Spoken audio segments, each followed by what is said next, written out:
श्री अमोल खताळ. माननीय अध्यक्ष महोदय, मी अमोल खताळ संगमनेर विधानसभेचं प्रतिनिधित्व करतो. महामहिम राज्यपाल महोदय यांच्या अभिभाषणावर आज मनोगत व्यक्त करण्याची मला संधी मिळाली.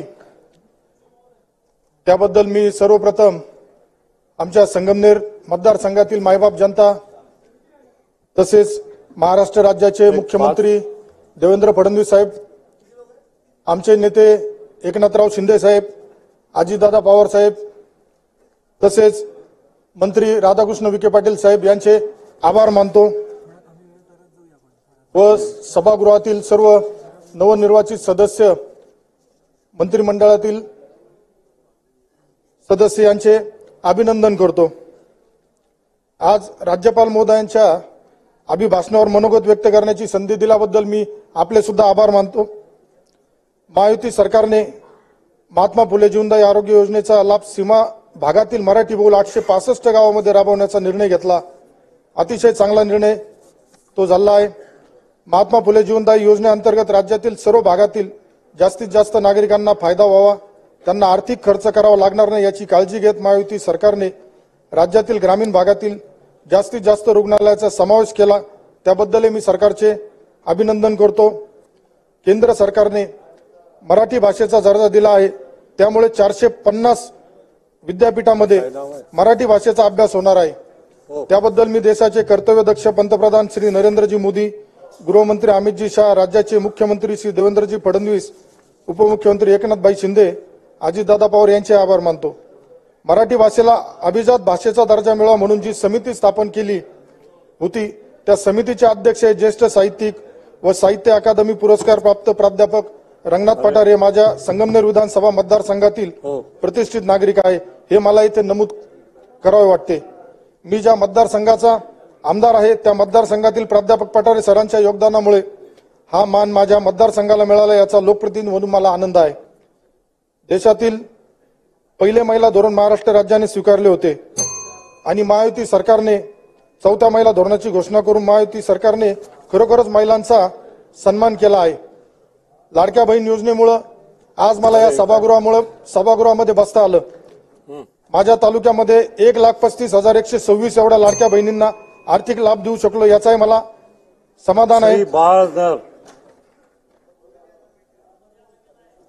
तर 2 मिनिटं नवीन आहे, थोडं सांभाळून घ्या मला. बरं बोला.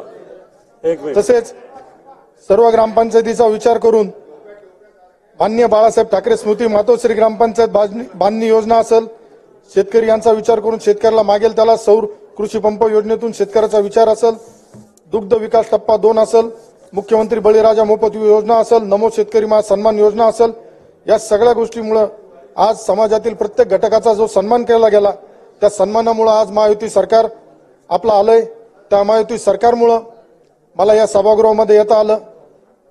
सार्वजनिक बांधकाम विभागाच्या अंतर्गत 7,480 किलोमीटरचे रस्ते प्रस्तावित झाले आहेत. माझी विनंती राहील का माझ्या संगमनेर मतदारसंघासाठी सुद्धा पुढील काळात याचा विचार व्हावा.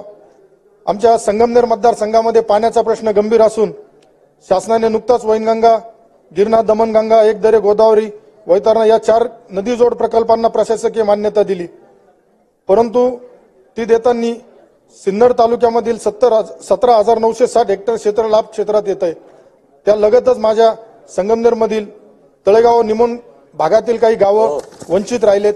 तर माझी विनंती राहील का संगमनेर भागातील पाण्याचा जो प्रश्न आहे तेथील दुष्काळमुक्त होण्यासाठी त्याबाबत मला सहकार्य व्हावे.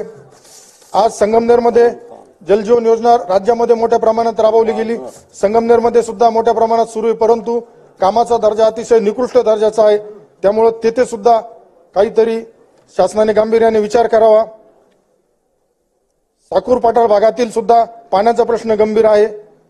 तेथील मुळा धरणाच्या बॅकवॉटर मधून उपसा जल सिंचन योजना जर लागू करता आली तर त्याचा सुद्धा एक संगमनेर मतदारसंघाचा प्रतिनिधी म्हणून गेल्या कित्येक वर्षापासून प्रलंबित असलेला पाण्याचा प्रश्न सोडवण्याचं भाग्य माझ्यासारख्या एका नवीन आमदाराला लागेल असं मला वाटतं.